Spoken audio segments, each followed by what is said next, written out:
and Mrs. Horse are at the library for the, Friends of the Library sale.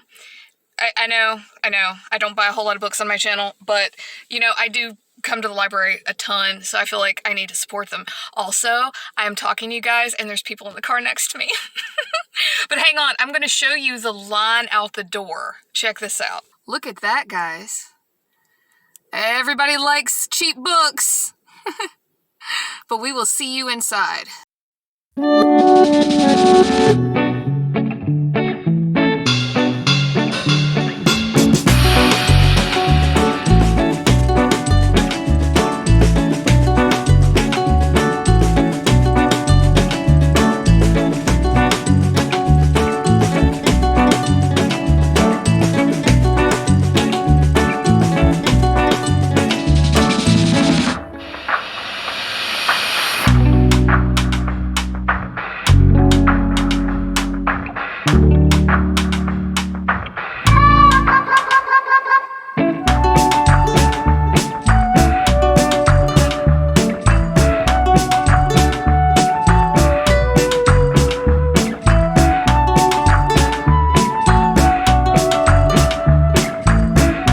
Welcome back to the Panic Room, everyone, and to a haul video today. You guys saw the intro. Me and Mrs. Horse recently went to a library sale. Now, one of the reasons why you've never seen a haul on my channel is because I am trying to pay off my student loan. But that being said, I am a big believer in supporting causes, and God knows I take advantage of my library all the time. And this sale was actually to raise money for the different activities and things that the library offers to the community. So it was very, very worth it, in my opinion, to go. Not to mention the fact that nothing at the sale was over $4. And you guys saw, this sale was massive. It was huge. Absolutely huge. So there was a lot to pick from. A whole lot to pick from. Now, I do want to tell you, I had some wonderful conversations in the little horror section. The horror section was like one of the smallest ones, but I'm going to take that as positive because I think that just means horror lovers don't get rid of their books, right? So, first story. The horror, sci-fi, fantasy was all together, right? And they had all of the Sword of Truth series by Terry Goodkind, which I don't own. Even though it is my favorite book series, I don't own it because I would like the big, hardback, nice ones, and they're just way too expensive. Well, they had a bunch of them there, and so I was like, oh wow, I can get, but then this lady comes by and she had a whole basket full of nothing but Terry Goodkind Sword of Truth books. And she was like, yeah, I'm looking for Chainfire and some of the other ones. And I was like, so are you just now getting into them? She's like, yeah, I just read the first one and I'm hooked. I really can't wait to read the rest. And I was like, well then here, you need these more than me.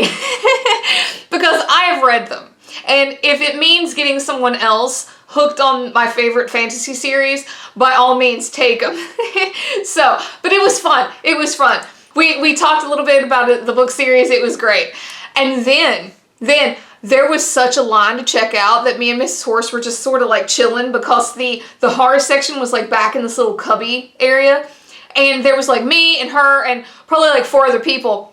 And there was a bunch of books that were in boxes under the table. And so there were a couple people going through the boxes. And so I was like, hey, are you looking for anything in particular? And there was this one guy who was looking for Stephen King books. So it ended up me and 4 other people each got a box and we were like, hey, I got the Tommyknockers. Do you need that one? Oh, here's Nightmares and Dreamscapes.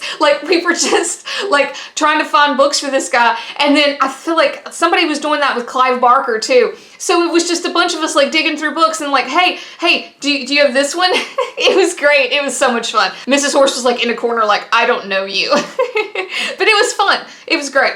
All right, so getting to the haul. I did get about 14 books, but a lot of those were for my little Library of Horror series. So we're not going to go through those today. You will be seeing those in episodes though. And guys, just to gloat a little bit, we left there between Mrs. Horse and myself with well over 30 books and did not spend over $25. So I call that a win. Let's get into it. Now I'm going to show you the first book I got. I don't really think any of you are going to care, but it was an amazing deal. Some of you know that I am trying to learn Spanish, and I've had my eye on this one composition book on Amazon for a while and just have not gotten around to getting it. And Amazon had it for $8 bucks, which I thought was pretty good until I found it for 50 cents.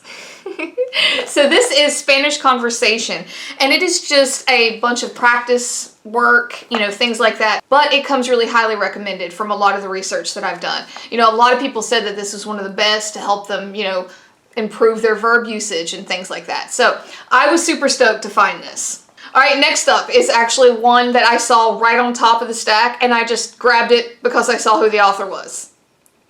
This is Poppy Z. Bright, Love in Vain, 20 Original Tales of Vampire Erotica. And ever since I have read Lost Souls, Poppy Z. Bright has just been one of my favorites. So I had to have this one. And let's see, this one was also 50 cents. All right, and the next one, none of you are going to be surprised. I've actually already read this. Yeah, because it's real thin. I've read it in like a day. This is Terry Goodkind, The Children of Dahara. Now this is part 2. I had never heard of this. Apparently this is a continuation of the Sword of Truth series with the 2 main characters going off and having a family. Now, was it the best I'd ever read? No, but usually when the actual series itself ends, most of the books after are not up to snuff with the rest of them, and that was the case with this. However, you guys know me by now. You know I like going back to worlds that I love, and there's very few worlds that I love more than Dahara in the Sword of Truth series, so. Alright, so next up we have a YA book. Now I have heard of this book, and if it is what I think it is, we will be doing a little library episode on it, but in case it's not, I'm going to show you it here, and it is The Phantom Tollbooth, and this is by Norton Juster. Now, I have heard of this, and the little blurb on the inside was enough to make me think that it would be just weird enough for our little library series, so I guess we'll see. Alright guys, so next up we have a classic, feeling a little like Michael K. Vaughan here. This is Penguin Classics, Matthew Lewis, The Monk. Now, I had never heard of this book, but after reading the back of it, I was like, holy hell, because it sounds insane. Alright, and plus, you know, I'm thinking maybe it's got a little like religious horror happening because of the title, but the back of it sounds absolutely nuts, and I cannot wait to read this.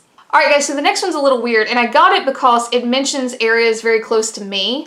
It's called Hell's Gate, Terror at Bobby Mackey's Music World.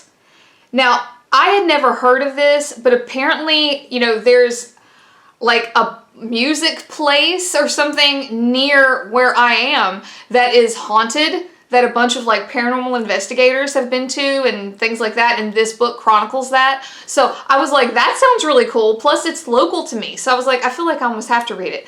But yeah, I was like, wow, if this is as close as it says it is, I want to go. All right, and the next one, Mrs. Horace actually found. And she laughed at the title of it, but then when I opened it, it was just like a string of cuss words, and it just sounds like it would be funny. Like a la John dies at the end funny, you know? But it's called, there's nothing on the cover, but it's called Fat Vampire, a never coming of age story. Now, I did look this one up on Goodreads, and it's not very well loved. It seems to be very polarizing. Either people gave it like 1 or 2 stars, or people gave it 5 stars, so we'll see. But it sounds like it has the potential to be very, very humorous. So, yeah, Fat Vampire. Okay, guys, so the next book. You're probably gonna laugh at me, but I picked this up. It's not in the best condition in the world, but to me, I have visions of this being a coffee table book one day. And it is The Tourist Guide to Transylvania. Yeah, a traveler's handbook of Count Dracula's kingdom. And this is completely tongue-in-cheek, but it's things like travel and accommodation. And it has things like this. Or things like this 2-page spread. Sorry about the glare, guys. It is kind of shiny. Yeah, I mean, just the artwork alone was worth the $1, I think this is. They also have where to go. And we have pictures like this. So it's very tongue-in-cheek. There's things in here about like the animal life and stuff like that. So I feel like you guys get where we're heading with this. But my lord, some of the pictures, really that's what sold me on it. It really is. I mean, like, look at that. Again, guys, I'm sorry about the glare. But look at that. Right? I mean, come on. Coffee table book. Am I right? Am I right? I know there has to be more people than just me that would use it as a coffee table book. Now, this particular passage is titled Phenomena. Now, this is freaking gorgeous. Look at that. Right? $1, people. $1. Of course I had to have it. And last, we have an absolutely amazing cover. I'm pretty sure I have seen this on a number of channels. Those of you who do like nostalgic vintage books, I'm almost certain I have seen this on one of your channels. I just cannot remember who. And it is William W. Johnstone, The Devil's Laughter. Yeah, sorry about the glare, guys, but take in that cover. Is that not cool?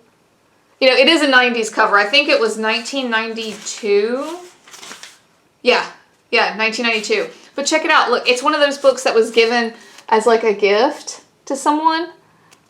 Yeah, I thought that was kind of neat. I love little stuff like that. And so it takes place in Louisiana, but it talks about a bunch of shit like just dead bodies and like cult kind of sounding stuff and things with hell. And yeah, it sounded wacky. So I definitely wanted to read it, and the cover was just absolutely breathtaking. So definitely looking forward to this one. So guys, that is it. Thank you for hanging around for my very first haul video. You know, I kind of felt weird doing this, but at the same time, you know, it's like I said, I wanted to support the library because I take advantage of its resources, and you know, this was a way for me to give back to them and get a bunch of really awesome books in the process and share them with you guys. So it was like a win-win. But guys, if you like this, please hit like, hit subscribe. It would really help me out. And until next time, bye for now.